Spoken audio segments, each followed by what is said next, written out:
The sirens broke the quiet Sunday on Chadbourne Avenue, turning a famous Hollywood home into a scary crime scene. Inside, Rob Reiner and his wife Michelle were found killed in a brutal way. And the main suspect was their own son, Nick. This sad event didn't just take away the man who made everyone laugh. It broke a family apart and left a $200 million fortune hanging in the air. From meathead money to a terrible ending. This is the story of wealth that ended in sadness. Rob Reiner, the guy who made people laugh as Meathead on All in the Family and made us feel emotional with movies like The Princess Bride, was gone. Next to him was his wife of 36 years, Michelle Singer Reiner. They didn't pass away calmly in their sleep. They were attacked. The scene was so bad that the first people who saw it called it horrific. The person who found them was their own daughter, Romy Reiner. She lived right next door. A massage therapist came to the house for a scheduled visit but couldn't get inside. She called Romy for help. Romy went into her parents' house thinking they were just relaxing. Instead, she walked into a nightmare. At first, she only saw her father. She ran to get help, not knowing her mother was also in the room, gone just like him. When the police showed up, they found something shocking. The killer wasn't some stranger. The main suspect was Rob and Michelle's own son, Nick Reiner. He wasn't at the house when the police arrived. He had run off. Hours later, police found him at a gas station near the University of Southern California buying a drink. He was arrested and charged with killing the two people who gave him everything. Rob Reiner was born into Hollywood fame, but he worked hard to build his own big pile of money. His dad, Carl Reiner, was a comedy legend who created the Dick Van Dyke Show. But Rob didn't want to just be known as Carl's son. He wanted to make his own name. By the time he died, he was worth $200 million. This money came from acting, directing, and being a smart businessman. Rob first hit it big as an actor. In the 1970s, he played Michael Meathead Stivic on the TV show All in the Family. It was the most popular show in the country. He played the son-in-law of Archie Bunker. He won 2 Emmy Awards for that role. In the TV world, actors get residuals. This means every time the show airs on TV, the actors get a check. All in the Family has been on TV for over 50 years. It never stops. This gave Rob a steady flow of money that lasted his whole life. It was like a faucet that never turned off. Even when he wasn't working, the Meathead money kept coming in. But Rob didn't stop at acting. He wanted to be in charge. He started directing movies in the 1980s. He had a run of hits that almost no other director has matched. He made one success after another. He directed This Is Spinal Tap, which is a classic comedy people still quote today. He made Stand By Me, which was a big hit that only cost $8 million to make. He gave us The Princess Bride, which is a fairy tale that makes money from toys and books. He directed When Harry Met Sally, which is one of the most famous romantic comedies ever. He made Misery, which was a scary movie that won an Oscar for Kathy Bates. And he directed A Few Good Men, which was a blockbuster that made over $240 million. For a movie like A Few Good Men, Rob got paid millions just to direct it. But the real money comes when you own the company that makes the movies. And that's exactly what Rob did. The biggest part of Rob Reiner's fortune didn't come from a paycheck. It came from a smart business move. In 1987, Rob helped start a production company called Castle Rock Entertainment. He named it after a town in Stephen King books because his movie Stand By Me was based on a King story. Castle Rock became super successful.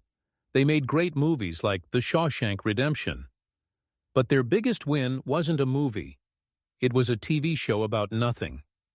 Castle Rock produced the show Seinfeld. At first, the show wasn't very popular. It almost got canceled. But Rob and his partners kept it going.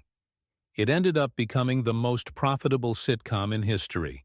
Because Rob was one of the bosses at Castle Rock, he owned a piece of the show.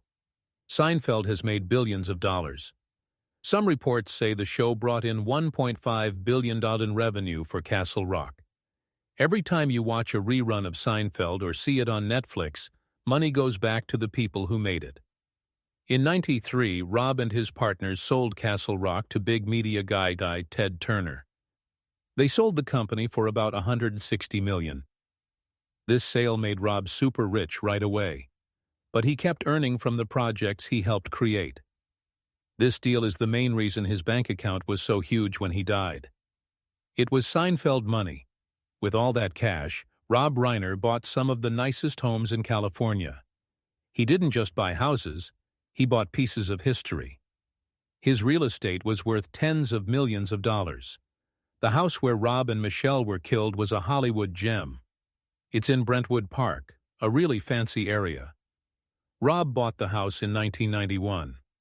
He bought it from another TV legend named Norman Lear. Norman Lear was the guy who created All in the Family. Before Norman Lear lived there, the house belonged to the famous actor Henry Fonda. It was built in 1936 and looks like a classic country home. It has a main house that's almost 10,000 square feet. It also has a guest house on the property. Rob paid about $475 million for the house in '91. That was a lot back then, but today that house is worth between $10 million and $13.5 million. The value of land in Brentwood has gone way up. This house was the family's main home. It was where they raised their kids and hosted parties. Sadly, it's also where their story ended. Rob also owned a beautiful beach home in Malibu. This house is in a gated community called the Malibu Colony. This is where movie stars and billionaires live. It's one of the most exclusive spots in the world. Rob bought this house in the 1990s. Today, it's worth between $15 million and $20 million. Oceanfront houses in Malibu are like gold. When the family wasn't using it, they could rent it out. In the summer, people pay $100,000 to $150,000 a month just to stay there. This house alone could support a whole family. Rob was really good at buying low and selling high. In 1988, he bought a house in Beverly Hills for about $777,000. A few years later, he sold it for almost $2 million. He knew how to pick the best places. His real estate was a big part of his $200 million fortune. Money can buy big houses and nice cars, but it can't fix everything. Rob Reiner had 4 children. His oldest daughter, Tracy, was adopted. Then he had 3 kids with his wife, Michelle, named Jake and Nick and Romy. Jake became a news reporter and actor. Romy became a filmmaker. Tracy was an actress. But the middle son, Nick, had a tough time. His life became a dark shadow over the family's bright success. Nick Reiner was 32 years old when he was arrested, but his troubles started when he was just a teenager. He fought a serious drug addiction. He was hooked on hard drugs like meth and heroin. He went to rehab 17 times. Sometimes, Nick lived on the streets. He was homeless in states like Maine and New Jersey and Texas. He slept in parks and refused to come home. Rob and Michelle tried everything to help him. They paid for doctors and rehab centers and therapy, but Nick's problems were too strong. Rob Reiner was a storyteller, so he tried to fix things with his son by making a movie. In 2015, they made a film together called Being Charlie. The movie was based on Nick's life. It was about a son addicted to drugs and a father running for office. Nick co-wrote the script and Rob directed it. They went on TV shows to talk about the movie. They said it helped them understand each other better. Rob said they didn't plan for it to be healing, but it turned out that way. But looking back now, those interviews feel sad. In one interview, Nick looked uncomfortable and quiet while his dad did most of the talking. People watching could feel there was still a lot of hurt between them. Rob admitted that during the writing they were yelling at each other. He said it was painful to go back over those dark times. The movie ended with hope, but real life didn't. It wasn't just drugs. Later it came out that Nick had a serious mental illness. He was diagnosed with schizophrenia. This is a brain condition that can make people hear voices or believe things that aren't real. Nick was taking medicine for it, but right before the murders, his medicine got changed. Changing meds for schizophrenia can be really risky. It can make someone unstable. Because Nick was struggling, his parents didn't want him living on the streets anymore. They moved him into the guest house on their property in Brentwood. They wanted to watch over him closely. They thought he'd be safer close to home. But Romy, his sister, was scared. Reports say she lived in fear of Nick and didn't like him being so close.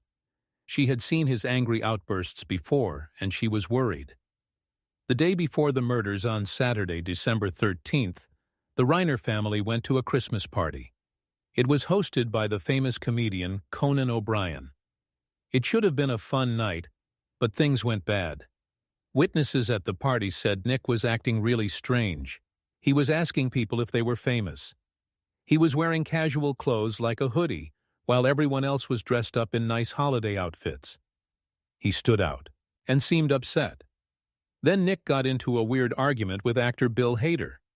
Nick interrupted Bill Hader while he was talking to someone else. When Bill politely told him it was a private talk, Nick just stood there and stared at him. He wouldn't leave.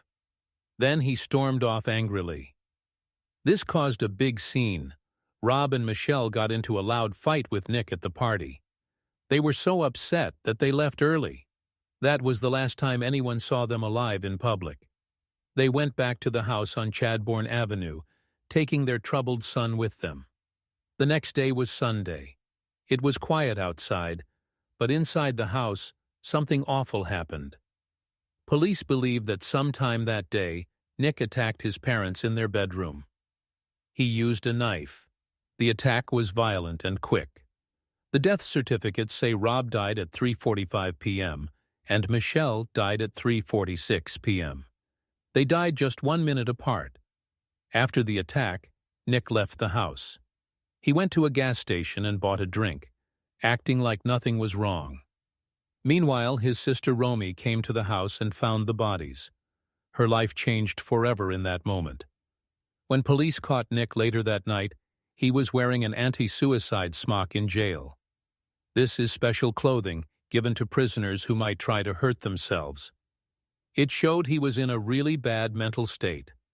Now that Rob and Michelle are gone, everyone is wondering what happens to the $200 million. Normally, when parents die, their money goes to their kids. Rob had 4 children, Tracy and Jake and Nick and Romy. If they split it equally, each kid would get $50 million. That's a huge life-changing amount. But Nick is charged with this, and that changes everything. There's a law in California called the Slayer Rule. This law is very clear. You can't inherit money from someone you killed. The law says that a person who intentionally and wrongly kills their parents can get any of their property or life insurance or money. Basically, the law acts like the killer died before the victims. They get nothing. If Nick is found guilty of murdering his parents, he loses his share of the fortune. He won't get a single penny of the $200 million. Instead, his share will probably go to his siblings. That means Tracy and Jake and Romy would share the whole estate. There's one way Nick might still try to get money. If his lawyers argue he was insane at the time of the murder, they might say he didn't intentionally kill them. If a court decides he was not guilty by reason of insanity, the Slayer Rule might get challenged. But this is really hard to pull off. In civil courts, where money decisions happen, the proof needed is lower than in criminal courts. Even if he avoids prison and goes to a mental hospital, a judge could still rule that he caused their deaths and can't profit from it. The family would probably fight hard to make sure he doesn't inherit the money he made possible by killing them. The other 3 children are now left with a heavy load. Tracy Reiner is 61 years old. Rob adopted her when he was married to her mom, Penny Marshall. Penny Marshall was also a famous director who made the movie Big. Tracy is the oldest and has her own family. She was shocked by the deaths and said she had just seen her dad the day before. She said she came from the greatest family ever. Jake Reiner is 34 years old. He's seen as the steady one in the family. He worked as a journalist and is now an actor. He's been handling the sad tasks like picking up his parents' remains after the autopsy. He released a statement saying his parents were his best friends. Romy Reiner is 28 years old. She's the one who found the bodies. She's traumatized and deeply hurt. She was the one who warned the family about Nick's behavior. She has to live with the memory of that terrible Sunday, forever. Rob Reiner spent his life king people happy. He built a $200 million fortune through hard work and amazing creativity. He gave the world Seinfeld and The Princess Bride and Stand By Me. But in the end, all the money in the world couldn't save his family from tragedy. The mansion in Brentwood, bought with Hollywood success, became a house of horrors. Now his children are left to cry for the parents they loved, while the brother who allegedly took them away sits in a jail cell. It's a legacy of laughter silenced by a final heartbreaking act. Fast 40 sources.